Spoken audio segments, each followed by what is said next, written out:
It's a great privilege to have the opportunity to talk to you about the role of our Supreme Council in the formation of your Supreme Council. And I hope that I will now acquire a footnote in the history of the Supreme Council for Canada. The slightly worrying thing is that the next 15 or so minutes will determine whether that footnote is a positive one or perhaps not.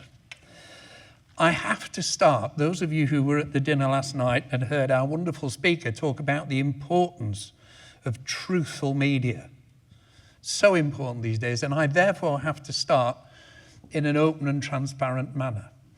I was not there when the Supreme Council for England and Wales founded the Supreme Council for Canada. Indeed, you can tell by my rather poor quality facial hair that I wouldn't have qualified in those days to have been a member, and I was delighted to see your three actors so superbly in character with the most wonderfully sculpted facial hair. Indeed, outside our council chamber at our headquarters in Duke Street, London, we have a picture of a very old Supreme Council, roughly from around the period that we're talking about, the mid to late 1800s.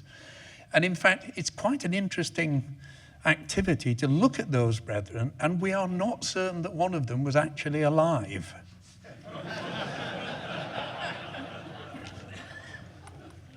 We will probably never know. I need to take you back in terms of the formation of the Supreme Council for Canada to 1867, which was the first period that we received any communication regarding the development of the right in Canada. This was an auspicious year, as you will know. In 1867, the British North America Act was passed in Parliament and set up the constitution that would govern Canada for almost 100 years. Interestingly, it was, as you've already heard, it was passed by the then Secretary of State for the Colonies, who was Lord Carnarvon. Later, at the date of your foundation as a Supreme Council, to have become the Sovereign Grand Commander of our Supreme Council. One or two other notable events from 1867. The United States bought Alaska for $7 million. Bit of a bargain, if you ask my opinion. And I think we're all very grateful to them for spending that money and making sure that Russia no longer owned Alaska. The British Parliament, on a less positive note, decided yet again to reject the idea of women's suffrage and deprive women of the vote in our country for many more years to come. But on a positive note, the Blue Danube Waltz received its first orchestral premiere in New York City. And that year, Albert Pike, the distinguished Sovereign Grand Commander of the Southern Jurisdiction, wrote to the Supreme Council for England and Wales, expressing the interest of the Southern Jurisdiction in the development of the right in Canada.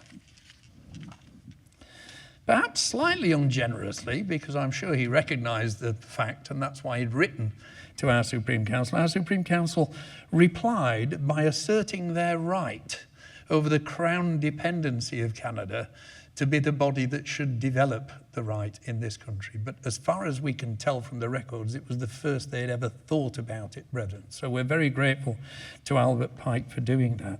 And of course, according to the Grand Constitutions of 1786, Brother Pike and the Southern Jurisdiction could have claimed, along with the Northern Jurisdiction, the right to found the order, but they took our Supreme Council's position with equanimity and allowed us to get on with it.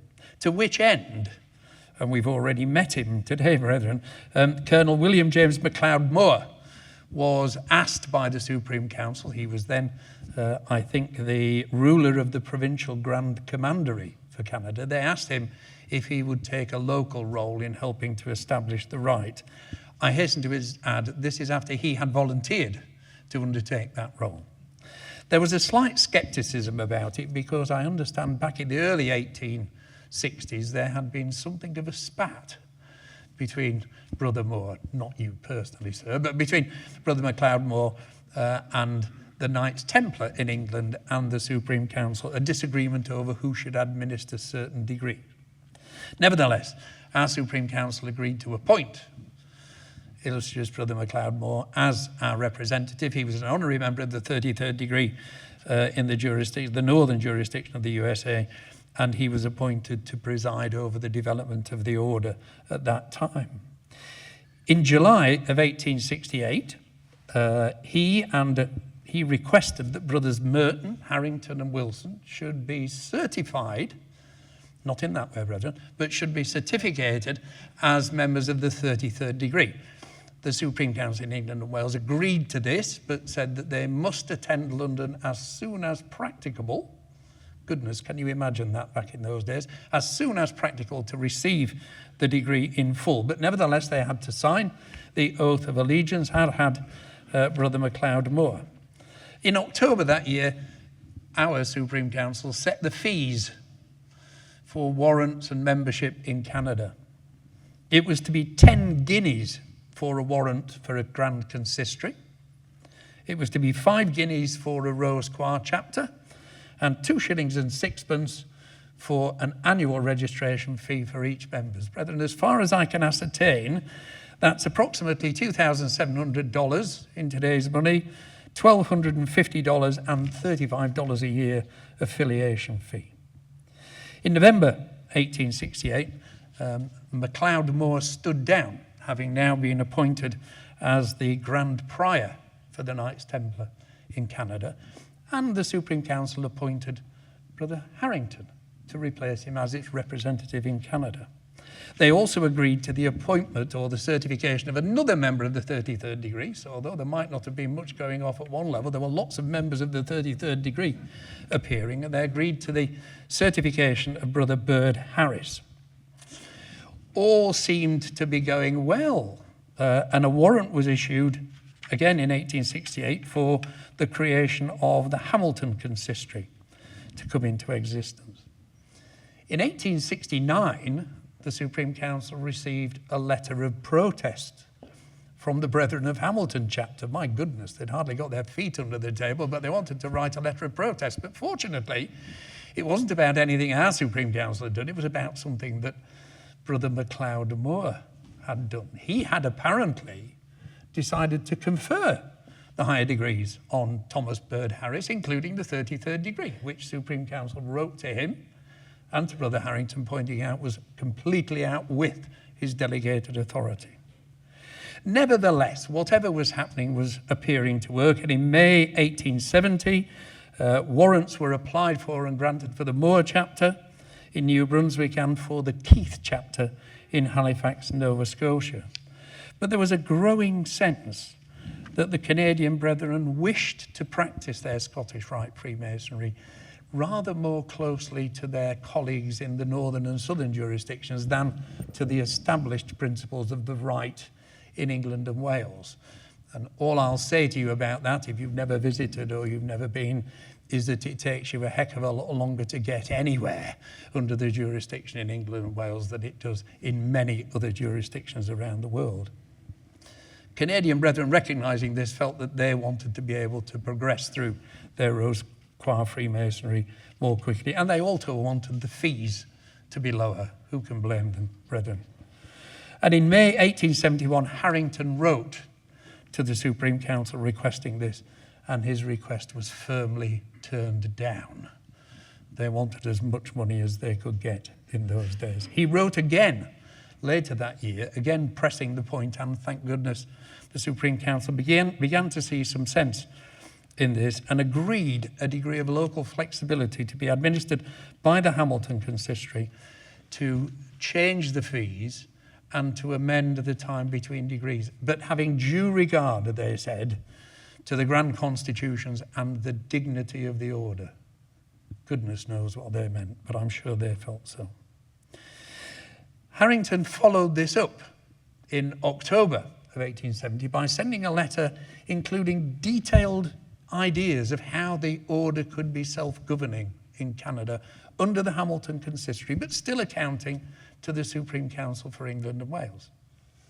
Some 5 months later, no reply had been received. Clearly, this had thrown the Supreme Council for England and Wales onto its heels. Interestingly, though, the minutes of Supreme Council in February 1872 state this, and it was a statement made by a past Soaring Grand Commander, Brother Leeson. We have had trouble with the brethren in Canada in respect of their desire to pursue independence. Still, I hope that by firm and judicious management, the feeling may soon subside. How wrong could he be, brethren?